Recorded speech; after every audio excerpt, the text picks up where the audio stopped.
Guys, what is up? Welcome to my latest video, and as you can see from the video title, it's going to be my thoughts on this year's AEW Double or Nothing.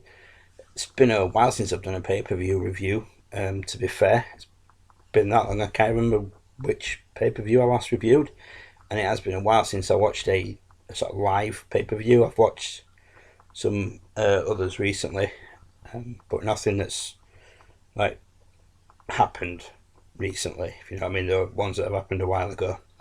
So I've been watching a few episodes of Dynamite recently, so I figured, what the hell, I'll give All or Double or Nothing a watch. So I'm going to go through it match by match as the matches went, and give my thoughts on it. These are literally my thoughts on how I felt the match was and what have you. So that being said, let's see what Double or Nothing had in store. So the first match was the casino ladder match, which basically has a massive casino chip hanging above the ring. Climb up the ladder, grab it, you get an AEW title shot. Now I'm used to the sort of traditional ladder match where everybody's in the ring to begin with and then all hell breaks loose. I thought the concept of this one, where it starts off with two people and then after 2 minutes somebody else comes in. I mean, realistically, one person one decks person two, or vice versa, climbs ladder, grabs thing, match over. But I mean, obviously that would make for a crap match. So, but I still can't get my head around why AEW do it that way. The mystery entrant came out last, and it was Brian Cage. I think it's the first time I've actually seen him live on a wrestling event, and holy shit, that guy's huge. Came out with Taz, and like the commentators on about Taz, aligning himself with Brian Cage, being a big good move and everything. It'd be interesting to see where that goes. The match itself was really good. There were plenty of spots with the ladders, plenty of spots without the ladders. My only sort of critique, as it would be, were some of the comedy moments, like Orange Cassidy being too lazy and not knowing how to put a ladder up and stuff like that. Marco's stunt and the mini ladder and what have you. Just given the fact that it were for an opportunity at a world title shot, I would have thought that they would just had it as a serious ladder match, like dare I say Money in the Bank is. But apart from this year's, obviously, which was completely different, and I'm honestly glad I didn't watch. But yeah, that's probably my only sort of critique about it. But I mean, they didn't really ruin the match for me. They just kind of took a bit of a shine off it. Cage winning the chip on his debut seemed a bit off to me. There's guys who've been there since it started, who've signed exclusively with AEW and busted ass, and they've been turning up while this whole COVID-19 thing's going on, and then he just walks in on his debut and wins. It was a bit like when Brock Lesnar won the Money in the Bank. Everybody else had been busting their ass in the ring, and then he just walked in and grabbed a briefcase. I mean, obviously they've got a plan for Brian Cage. Hopefully they've got a plan for him, but it was a good opening match, and I'm going to rank it a 3 out of 5.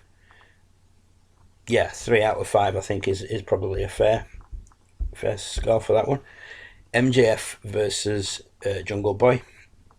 Now, I like MJF. I know a lot of people don't, but that's because of how good of a heel he is. He makes people genuinely hate him, and I have got a real appreciation for that at the moment. I've been watching a lot of CZW stuff from like 2018 when he was in it, and he was the Wired champion, then became the world champion, and the way he was in there, it's just, he hasn't changed his gimmick much. He's still, that arrogant little prick, but he does it so well.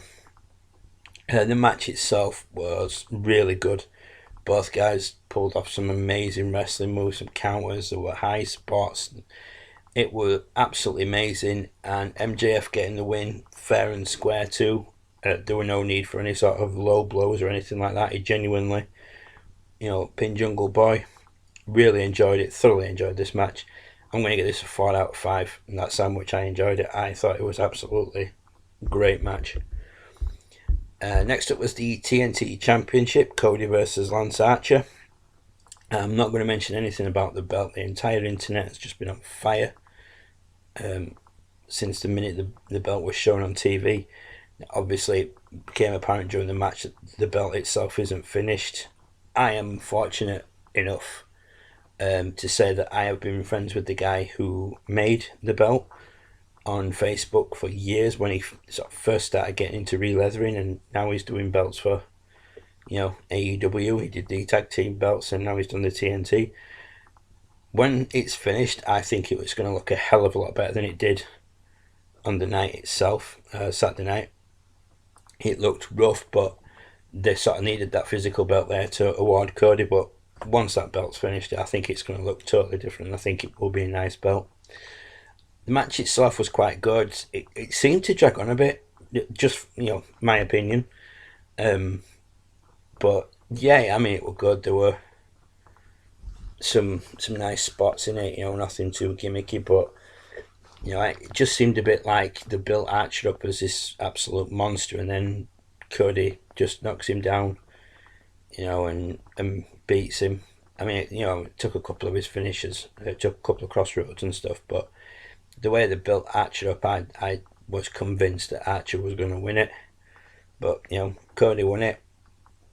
He's the first TNT champion, so, congratulations to Cody Rhodes. I'm going to give this match a 3 out of 5.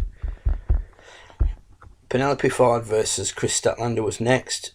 Penelope Ford was filling in for the injured Adam Cole's girlfriend, Britt Baker. This weren't a bad match, it wasn't, but to me personally, there was never any doubt that Chris Statlander was going to win. And there were only a handful of times that Penelope Ford got some real major offence in, but Statlander never looked in any real danger, in my opinion. I'm going to give this a 2.5 out of 5, but like a high 2.5, if that makes any sense. Then we had Shawn Spears versus Dustin Rhodes. There was the whole, well, is Dustin here? Nobody's seen him. Is he going to turn up? Shawn Spears came out, did a bit of mic work. Then Dustin Rhodes' music hit. And then Spears did the whole, and then he just turned around and looked in the camera, he's not here, I had this done, blah, blah, blah. And then the music hit again, and he was like, no, only once. Then Brandy came out, and while Spears was sort of distracted by her, Dustin Rhodes came in. Dustin, they had a bit of back and forth.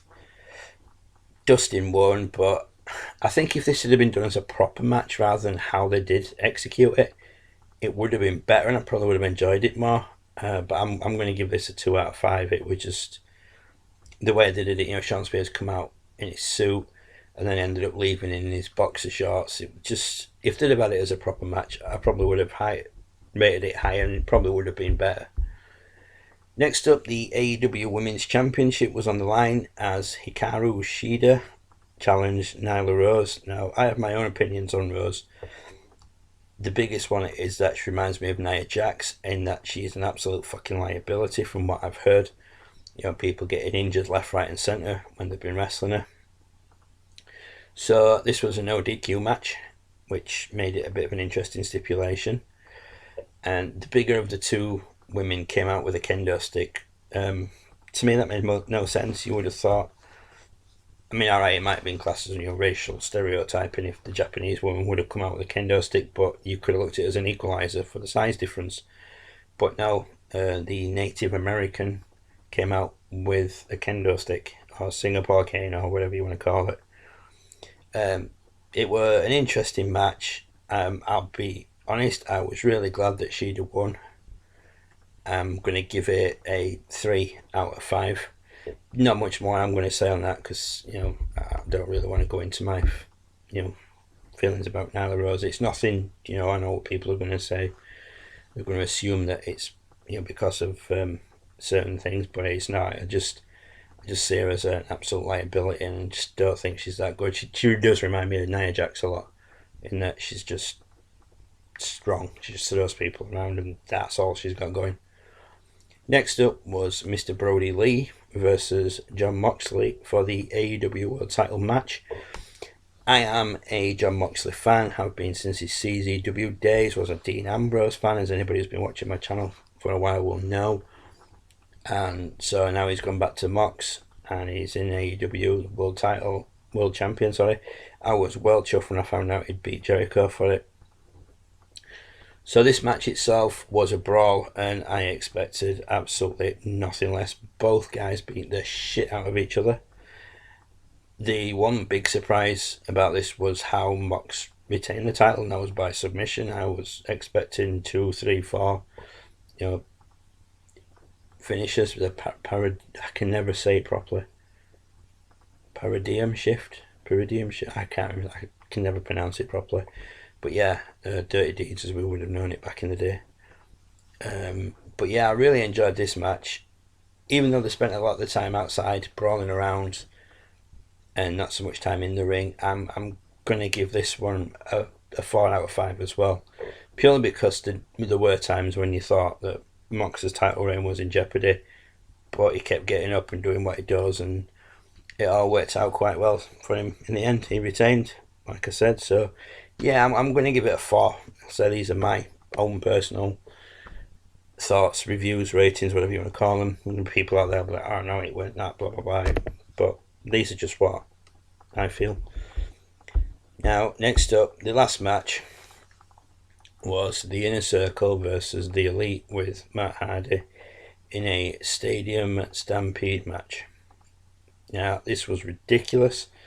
It was an absolute spot-filled gimmick match. I really enjoyed it.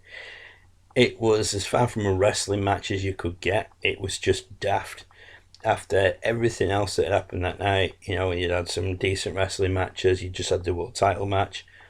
This was just one of those, like, I literally just sat back and just thought, wow, this is absolutely fucking stupid, and I'm enjoying every minute of it. There were so many comedy spots in it. Hangman turning up on a horse, chasing Sammy Guevara, looking for him inside the arena, then finding the bar, telling his horse to stay, going towards the bar, and then a bit later on you see Jake Hagar looking for him, sees the horse, spots the sign for the bar. That's where Hangman's going to be. Goes in, sure enough, Hangman sat drinking whiskey. Then they started brawling. Then there was where Santana and Ortiz had got Matt Hardy up on this swimming pool area in a balcony, and they kept dipping him, and every time he came out he was like morphing into a different version. He went from the broken Matt Hardy to sort of attitude when he came in with Jeff, the cargo pants. He went from having no shirt and the broken Matt Hardy pants on to having the tight black shirt and the cargo pants on, and he was underwater and the camera was on him and he was giving the old Hardy Boys sign, and then next thing you know he pops out and it's Matt Hardy V1, and then he gets dunked again and he's doing the V1 sign underwater and everything. It was just really comical. That was probably my favourite comedy spot of the entire thing. Then you had one of the Young Bucks, I can't remember which one it was, I think it was Matt, who was just doing like a suplex on Sammy Guevara, and he just did it from one end of the pitch to the other, and then spiked his head, started dancing, and the ref threw a flag at him for dancing. I don't follow American football, but I am familiar with the fact that that is a rule. You can get done for too much celebrating and shit like that. But yeah, I mean, it were absolutely ridiculous. The whole thing was just stupid, but I thoroughly enjoyed it. It was just so light-hearted. It was just kind of a good way to end the show. You've had all these like serious things like the Brody and Moxley and the TNT title match and a couple of other things, and it's given what's going on around the world at the moment, we just need something to just sit back and have a really good laugh at, and I think that's what AEW tried to do with this. It was like, right, do you know what, we're just going to end the show on something so absolutely fucking stupid and give everybody a laugh, and that's what they did. More power to them. I know certain people are going to piss all over it. The wrestling purists are going to absolutely hate everything about it, but I thought, given the current climate, it was just a good way to end off the show. Yeah, for what it was, it was really good. So overall, I think I'd give Double or Nothing an overall score of about 3.5 out of 5. The Shawn Spears Dustin Rhodes match and the Penelope Ford Chris Statlander match has let it down for me. Like I said, Spears and Rhodes could have been done so much better. Statlander and Ford, there must have been somebody else, another heel that they could have found to face Statlander who could have, given more of a challenge. And you might have thought, oh, is she going to beat Statlander? Because, like I said, Penelope Ford, no disrespect to her, but she never really seemed like a legit threat, and that's what you want in a match. You don't want it so blatant. I mean, I thought the women's title match was going to go that way, but it didn't. So yeah, I'm going to give it a 3.5 out of 5. Like I said, these are my own personal, rankings out of 5. You can watch any other review channel who does these sort of things. There's a million and one of us on YouTube doing reviews and stuff and what have you, but the pure hardcore wrestling purists will probably rate it lower or give the matches lower markings than me. But these are just my opinions. Like I said, this is how I sat.